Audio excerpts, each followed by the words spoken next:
affaire climat yi foofu. Comme il a été dit, nous avons remarqué la diminution des plantes, la pollution atmosphérique, etc. Par rapport à notre environnement, là où nous sommes, c'était une dépression.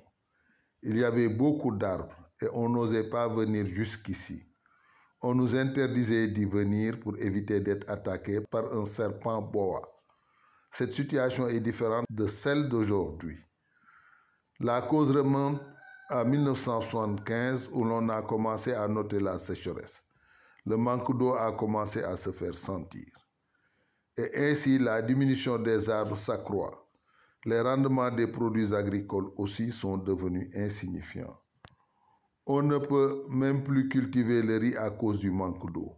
À l'époque, la culture du riz était florissante, le mil de même. On ne cultivait pas l'arachide ici, mais à Samin. Ici, on n'y cultivait que le mil, en mettant les champs en jachère. Quand on cultive cette année l'arachide, pour l'année prochaine, on laisse la terre au repos. Par rapport à l'intervention humaine, nous devons promouvoir l'utilisation des rogniers, car l'installation de l'habitat est une nécessité. La population a évolué, elle s'est accrue maintenant. Ce que nous devons faire, c'est qu'après chaque abattage d'arbres, on le remplace par un autre en le protégeant pour pouvoir remplacer l'arbre coupé. Mais cela ne se fait pas. Et puis, les machines utilisées dans l'agriculture, l'intensification du bétail contribue à la déforestation.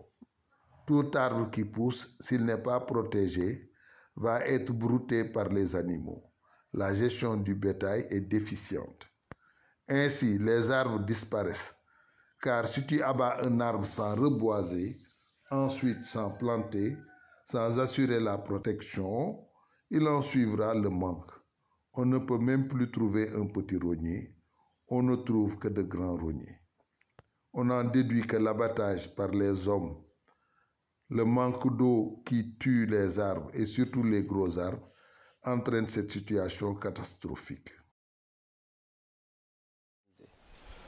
Par rapport à ça aussi, les arbres, on perd beaucoup d'espèces qui vraiment servaient vraiment à cette nature-là.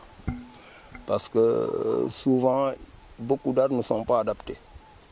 Il y en a qui souvent aiment une saison longue et qu'actuellement la saison n'est plus régulière. Par rapport à la température aussi, nous notons vraiment un changement catégorique parce qu'on reçoit beaucoup de canicules ici au Sénégal. Et souvent ça influe sur le bétail, sur les hommes, beaucoup de changements d'ailleurs. Bon. Cette zone appartient à Djilor Djidjak. C'est la première installation de Djilor Djidjak. Le fondateur de Djilor est parti d'ici pour Wanouk. La terre était utilisée comme zone de pâturage pour les bœufs. On garde le terrain nuit et jour. N'y pénètre ni vache, ni cheval, ni chèvre. Nous sommes des volontaires pour surveiller le terrain. Nous sommes des vieillards. Moi, je suis né en 1947. Pourquoi nous protégeons cette terre? Nos ancêtres le faisaient. Dès qu'un problème se posait, ils entraient dans la forêt et la chose était réglée. Pour n'importe quelle maladie, dès que nos ancêtres pénétraient dans la forêt et y ressortaient, s'ensuivait la guérison. C'est pourquoi nous lui vouons une attention soutenue. Personne ne peut payer carême. Tout ce qui est ici nous vient de carême. Vision mondiale n'a posé que la première clôture. Tout le reste est l'œuvre de carême. Ce qui est conservé comme secret ici, si c'était seulement entre serrères, on aurait pu le révéler. Si je le révèle, on me dira que j'ai divulgué le secret du terroir. Ce qui est gardé ici est notre secret. C'est notre arrière-cour. Quand nous sommes désemparés, nous courons vers ici. Au mois de juin, tu vois la paille alentour et pourtant, il n'y en a pas assez. La paille est à l'intérieur. Le premier lundi du mois de juin, on ouvre le portail. C'était ici l'arrière-cour de Djilor. Quand on était soucieux, on venait nous asseoir ici, battre le tam-tam, hommes et femmes ensemble, parler de ce qui est arrivé et de ce qui devrait arriver, juger de l'opportunité. Les gens ont occupé les terres sauvagement, on peut dire. Un peu partout, les meilleurs sites, tous ces sites-là ont été vendus. Des tierces personnes, des particuliers. Il y a des Européens comme il y a des autochtones. C'est un phénomène qui crée beaucoup de problèmes d'ailleurs. Parce que les sites qui étaient les plus importants, là où vivaient nos animaux, où les femmes faisaient les activités en mer, par exemple la cueillette, tout tendance à anéantir à cause de ce phénomène. Effectivement, il y a des effets dus aux activités des hommes, notamment la déforestation. Également, l'enjeu de la déforestation, on le voit chaque année, la perte de beaucoup d'arbres sous l'effet humain, de la coupe du bois au niveau de la zone. Donc là, ça impacte l'environnement et ça crée des effets climatiques, notamment sur la pluviométrie. On a observé qu'il y a vraiment une baisse de la pluie. Les impacts laissés par les hommes, c'est surtout au niveau des plantes. Les coupes abusives des arbres y jouent aussi un rôle. Si tu veux exploiter ton champ et ne pas accepter des arbres te gêner, à la longue, tu n'auras plus de fertilisants. Si maintenant on veut ne baser l'amendement du sol que sur l'engrais et laisser de côté le fumier, les feuilles des arbres et la paille, les dégâts seront énormes. Si tu regardes la forêt, tu vois beaucoup de personnes couper des arbres à la recherche de bois de chauffe. L'école coranique a été installée en 1947. Depuis lors, notre travail se résume à l'agriculture, l'étude et adorer Dieu. Nous cultivons le mil et nous pratiquons aussi les cultures de contre-saison, les légumes. Nous avons aussi du bétail comme les chevaux, que Dieu soit loué, les moutons et autres. C'est ce genre d'animaux domestiques que nous avons élevés ici. La CAREM, comme je vous l'ai dit, la CAREM, c'est une organisation locale qui intervient dans la mangrove sur le continent et intervient presque dans tout l'arrondissement de Fimela. On a eu à faire des reboisements de mangroves au niveau de Fimela, au niveau de Faoy, et au niveau aussi dans les îles aussi. On a fait aussi des reboisements aussi. Pendant les reboisements de la biosphère, ils nous donnent un coup de main pour le reboisement de la biosphère. Je pense que la CAREM a bien contribué et par rapport aux autres villages aussi. Ils interviennent dans beaucoup de villages de la commune, de l'arrondissement de Fimela, en les dotant de plantes. Comme ici, ils viennent là avec les noms des villages, chaque village. Et aussi, ils ont clôturé des périmètres de reboisement, dans les villages, comme à Loul-Seysen. À Loul-Seysen, normalement aussi, à Djilas, il devait avoir aussi un reboisement qui devait clôturer de 1 hectare d'eucalyptus.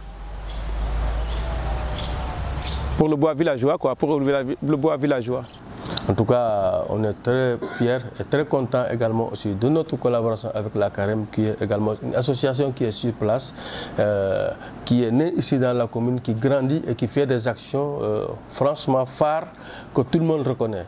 Donc, par eux, sur ce, je les remercie infiniment.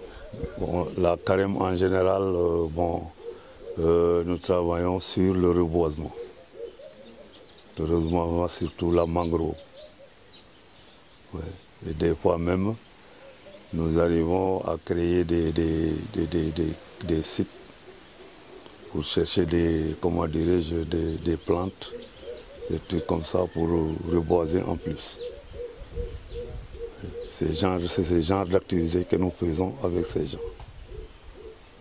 Bon, et en général, qui marche très bien. Et on voit que dans l'avenir, ça peut amener une bonne évolution concernant l'environnement. Je dis qu'actuellement, on sent que la végétation a commencé à changer par rapport aux années passées, il y a 40 ans ou 50 ans derrière. Parce que avec les activités de reboisement, surtout au niveau de la mangrove. Donc il y a eu beaucoup de changements. Parce que chaque année on reboise des hectares. Donc, dans le projet, par exemple, on fait des reboisements avec aussi avec Horizon 3000, mais on le fait aussi avec d'autres partenaires. Donc durant les reboisements aussi, vraiment comme cette année, au minimum il y a eu 82,67 hectares qui ont été reboisés dans le village de Fimela, le village de Marsoulou, le village de Ro et le village de Faoy. Donc on a remarqué qu'aussi durant ces activités, donc, il y a beaucoup de jeunes qui participent. D'ailleurs même à la recherche des propagules se fait par les jeunes éclaireurs. On travaille avec eux dans la recherche. Et maintenant, quand il s'agit maintenant du reboisement de l'activité, il y a aussi les jeunes qui participent, il y a aussi les jeunes filles qui participent, en même temps aussi les autorités.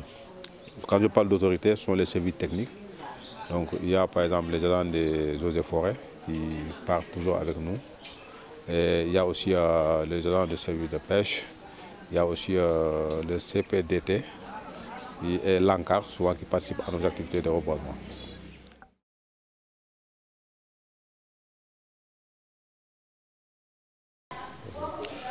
Le projet travaille à renforcer la résilience alimentaire, climatique et environnementale dans la zone de Fimela. Le constat que nous avons fait avec les changements climatiques, c'est que c'est une zone qui est très menacée. Donc nous constatons une vulnérabilité socio-économique, une vulnérabilité sanitaire et une vulnérabilité environnementale. Donc notre objectif, c'est aujourd'hui accompagner les populations à développer des solutions basées sur la nature, à gérer d'une façon équitable et rationnelle donc les ressources naturelles. Aujourd'hui, force est de constater que de plus en plus donc, nous avons un manque de terres cultivables avec l'avancée de la langue salée.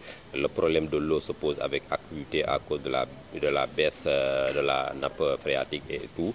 Donc aujourd'hui, le plus important, c'est qu'aujourd'hui les populations puissent adapter des solutions donc, très innovantes en appliquant aussi les bonnes pratiques agricoles. Donc nous formons les populations sur ces problématiques-là et nous essayons ensemble de les accompagner en mettant en place donc, une distribution de semences adaptées à des cycles courts, en mettant en même temps aussi des solutions énergétiques pour leur permettre de faire face à la coupe abusive donc, du bois.